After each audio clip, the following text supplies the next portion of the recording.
नमस्कार, आप देख रहे हैं फैक्ट नाउ इंडिया की फैक्ट खबर। बिसहाड़ा दादरी, तारीख थी 28 सितंबर 2015। एक तारीख जो एक अफवाह के हाथों इंसानियत के खून से रंग दी गई। ये महज एक घटना नहीं थी, ये हमारे समाज के चेहरे पर लगा एक गहरा दाग था।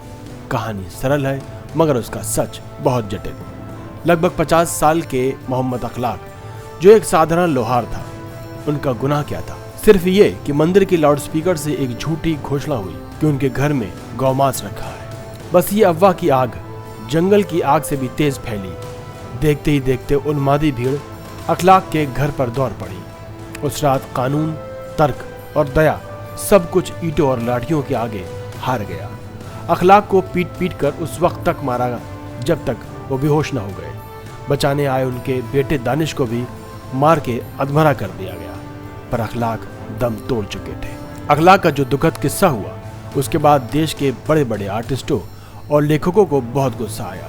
उन्हें लगा कि देश में इंटॉलरेंस यानी कि लोगों के बीच में नफरत और गुस्सा बहुत बढ़ गया है और सरकार कुछ नहीं कर रही है। इसको लेकर कई प्रमुख साहित्यकारों और लेखकों ने साहित्य अकादमी पुरस्कार वापस किया। इनमें नयनतारा सहगल, अशोक वाजपेयी और उदय प्रकाश जैसे बड़े नाम शामिल थे। अब सवाल उठता है, क्या अखलाक का अपराध साबित हुआ? पहले फॉरेंसिक रिपोर्ट ने मांस को बकरे का बताया, फिर दूसरी रिपोर्ट ने गौमांस या उससे मिलता जुलता कोई पशु बताया। ये विरोधाभास आज भी सवाल बनकर खड़ा है कि क्या असली मांस के सैंपल को बदल दिया गया था?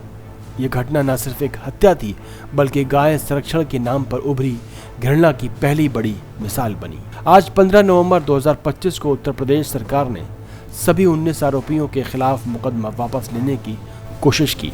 ये कदम क्या न्याय का अंतिम थप्पड़ है या सच्चाई का पर्दाफाश?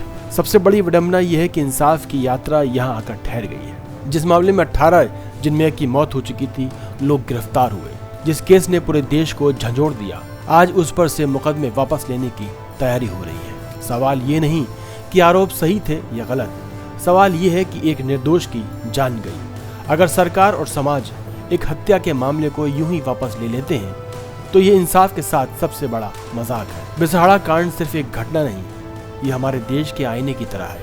ये दिखाता है कि कैसे धार्मिक उन्माद एक पल में किसी की जान ले सकता है और कैसे इस कानूनी दांवपेच सच को कभी सामने आने ही नहीं देते। जब भीड़ खुद ही जज बन जाए और फिर सरकार मुकदमा वापस ले ले, तब हमें समझना चाहिए इंसाफ मरा नहीं है, वो सिर्फ घायल है और मदद का इंतजार कर रहा है।